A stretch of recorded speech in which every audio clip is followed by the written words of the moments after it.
Stephen Kerensky only met his grandfather Alexander a few times. He says he was always very secretive and very conspiratorial. So I met him a couple of times when I was 13 or 14 and 15. But in 1965 he came up to us in Southport and stayed with Granny while we went on holiday. I had 2 weeks with him, but I knew absolutely and precisely nothing whatsoever about either Russia or him. Alexander Fyodorovich Kerensky was the last leader of Russia before Vladimir Lenin.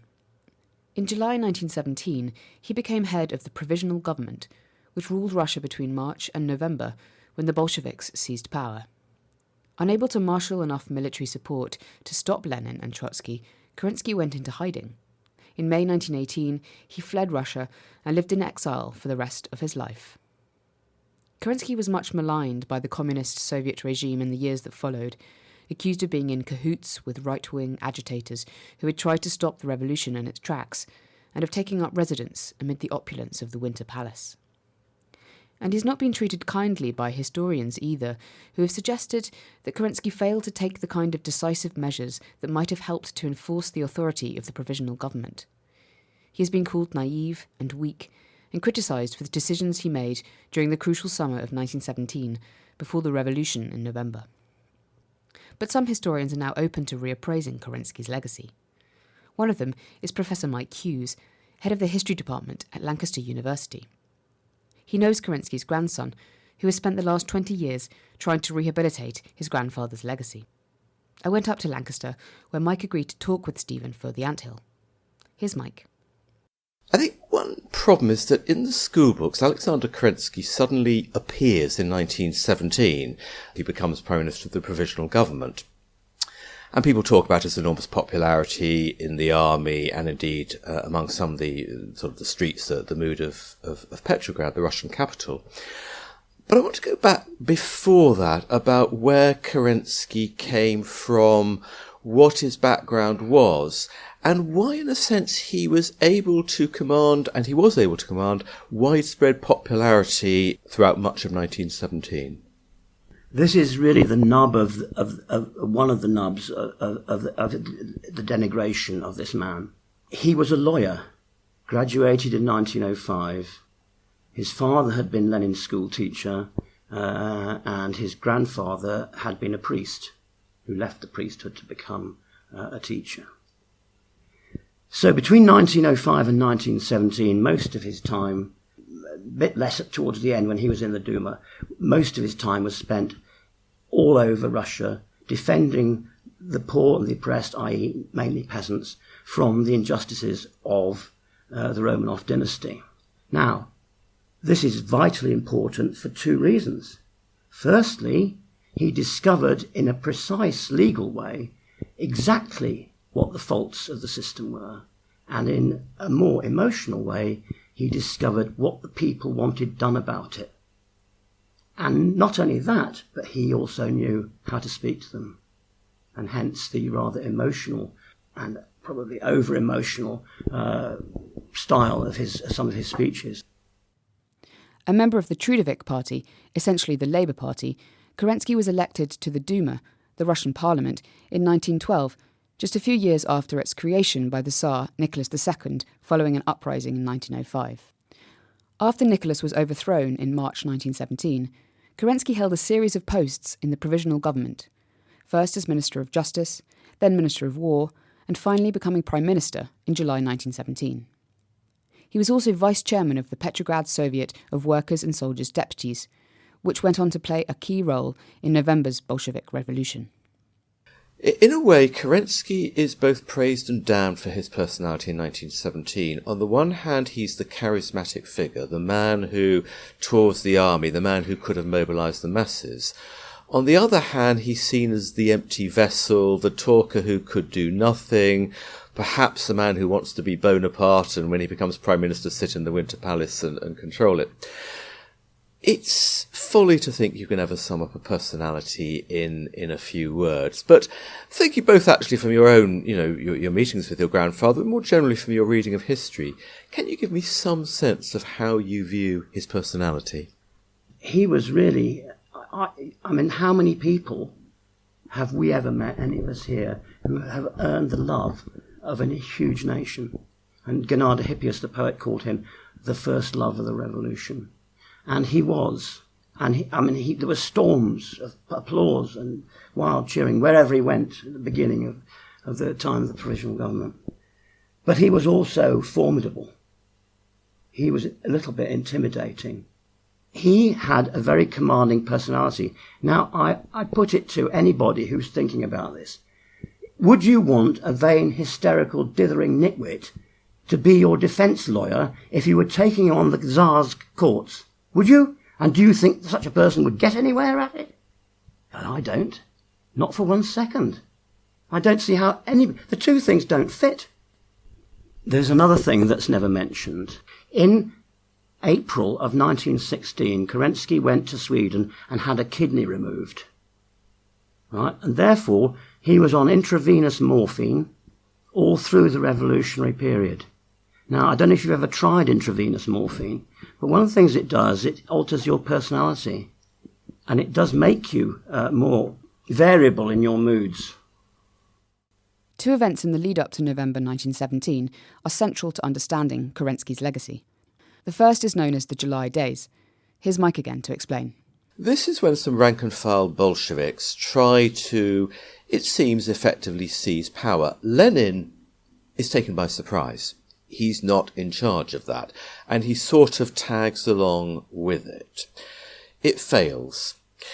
Now, one of the charges made against Kerensky at the time and since is, could Kerensky at that stage have taken a tougher line to snuff out Bolshevism? Well, this is a cracker because it also applies to the beginning of the revolution. It applies to bringing people like Trotsky and Lenin back out of exile. And why was this man so stupid? Did he not realise that if he invited these people back, there would be trouble? But the point is, you're either a czarist or you're not. You either imprison people without trial or you don't. And if they haven't done anything, there's no reason to put them in prison. On the contrary, there's every reason not to do so, because to do so is counter-revolutionary, and the revolution will roll on past beyond you. After the July Days, Trotsky and other leading Bolsheviks were arrested, and Lenin went into hiding, and then on to Finland. To Stephen, the subsequent criticism of his grandfather by Western diplomats and historians stems from a basic fear. A fear that the kind of revolution that led to the downfall of the Romanov dynasty and the old world order that it represented would spread throughout Europe, which was still mired in the horrors of the First World War. You have to put this in a context of European history in which the only two comparable events are the execution of Charles I and the French Revolution. And it so overturned people's concept of reality, just as Lenin overturned people's concept of what was politically possible. The second major incident that has had a serious impact on Kerensky's reputation centres around the Kornilov affair. In September 1917, the head of the army, General Kornilov, began a march towards Petrograd in what was ultimately an unsuccessful attempt to seize power from the revolutionaries. It remains a controversial episode. That whole affair to this day is surrounded by confusion and uncertainty. We know there were telephone conversations between Kornilov and Kerensky. What I think was going on was that Kornilov was determined to crush the provisional government. There have always been rumours that Kerensky actually wanted to bring him in to actually crush the radical left, etc. And the Kornilov revolt failed. Now, one of the tantalising possibilities around the whole Kornilov affair is what was the role of the British. Now, we know a few weeks, possibly a few days before the Kornilov rebellion, that the American military attaché, a man called William Judson, wrote in a private letter, something is going to happen, but at least we here in the American embassy will have clean hands. So it's very, very obvious that he had picked up that some Allied representatives were playing with the idea of some kind of military counter-revolution. That's absolutely clear. The question is, what was British involvement? Could it actually have worked? And was it actually a disaster that showed how the British didn't really understand the state of Russia at that time in August 17? Well, yes to all that. Stephen is particularly exercised about the involvement of a man called Commander Oliver Locker-Lampson of the Royal Navy Air Service Armoured Car Division, which had been in Russia since 1915. Stephen says his grandfather subsequently wrote that Kornilov had invited Locker-Lampson's division to join him in his move on Petrograd. Well, then he went to Kornilov's HQ, and Kornilov tried to get to St. Petersburg to close down the Soviet, and the railwayman wouldn't let them on a train. So it was a farce. It was a black farce. Now, Charles Alston, a very good historian of Russia, wrote an article that appeared a few months ago on Locker-Lampson's armoured car squadron. And I note that she too can't find the evidence of the actual links, as it were. And it is one of those areas that is very, very murky. And I suspect that it may also owe something to the confusion of war. Now, this is one of those ones, there's a danger of conspiracy theory, because we don't have the evidence, and yet all my instincts as a historian is that the British are somewhere around it. Stephen, however, is adamant that his grandfather was not involved in the Kornilov affair. There was no possibility whatsoever he had anything to do with Kornilov. But he had to be very careful, because unlike historians who've completely ignored the threat from the right in Russia, he knew very well exactly how dangerous those people were.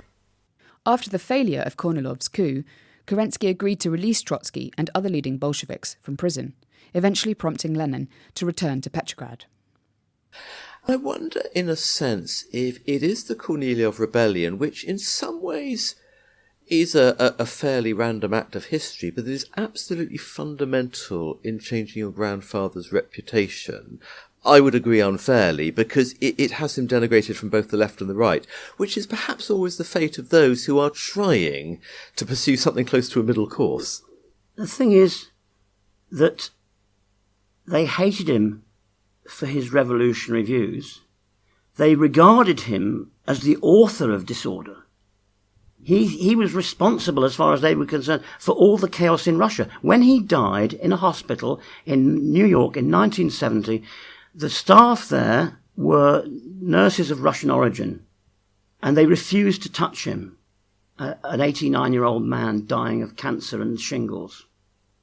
Right? That's what they did, because they held him responsible for starting the revolution. The man responsible for the Russian Revolution was Nicholas Romanov.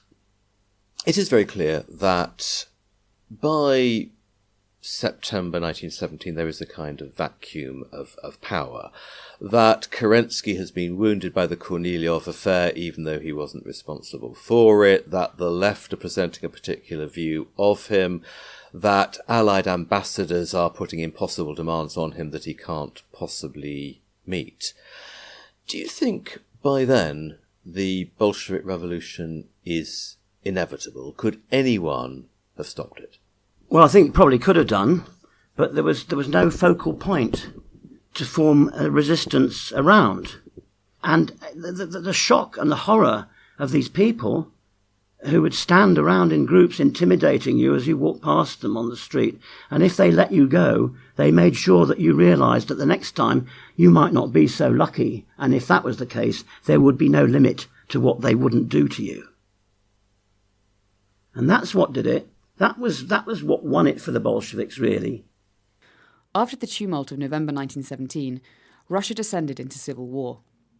Kerensky left in disguise on a steamer for Britain, but his wife Olga and her two sons Gleb, Stephen's father, and Oleg stayed in Russia. They had a very difficult few years and were put in the notorious Lubyanka prison for a time.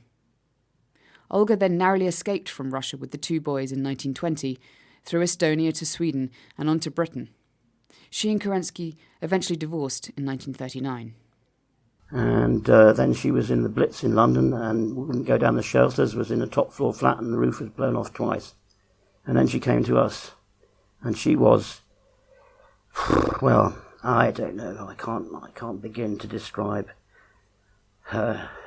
There would be days when she wouldn't speak. There would be days when she always would say, Boże mój, Boże mój, Boże mój, oh my God.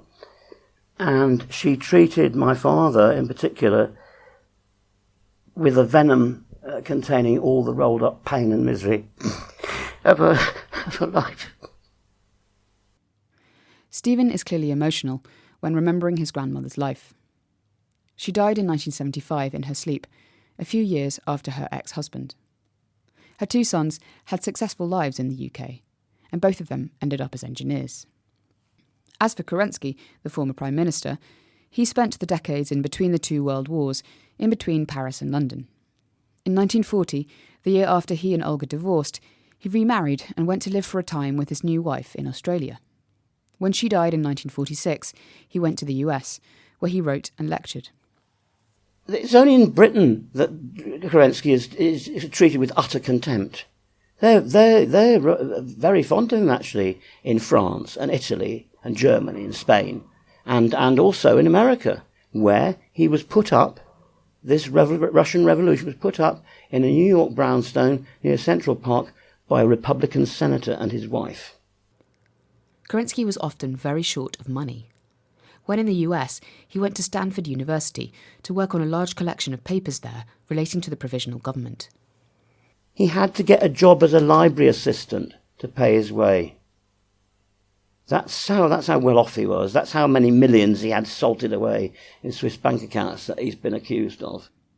I mean, one of the things that strikes me about his writings on the Russian Revolution is, of course, they're informed by particular perspectives, but these are not crude hatchet jobs. They're useful sources and they're well written. Do you think he became a kind of almost a dispassionate historian, if I can put it that way? Do you think he had the kind of disposition that meant he did want to actually understand the past, not from his own crude perspective? When everyone is lying about you, the last thing you do is try to break it with lies. Not only was he not dishonest, but he's self-effacing. He never said anything about his kidney. He never said anything about his wife and children. He never said anything about the rest of his family. Stephen remembers that his grandfather was totally unconcerned by his critics. He was totally unconcerned by all the abuse he gets. And I think there's a bit in Julius Caesar where Brutus says, "Your threats pass me by as the idle wind, and I respect them not." I want to thank you enormously for that, Stephen. We've spoken about these events over many, many years, and whilst I don't agree with everything you say, I do think you are right that there's been a curious denigration of Alexander Kerensky, really from 1917 right down to the present day. And I'm still not certain I entirely understand it. History is most often written by the victors. In Kerensky's case, this was Russia's Soviet regime and the Allied forces who won the First World War and redrew the map of Europe at the Treaty of Versailles in 1919. For Stephen Kerensky, fighting his grandfather's corner for the last few decades has been a heavy burden to bear. There's no doubt that the pivotal role that his grandfather played in the Russian Revolution will continue to be pored over by historians for years to come.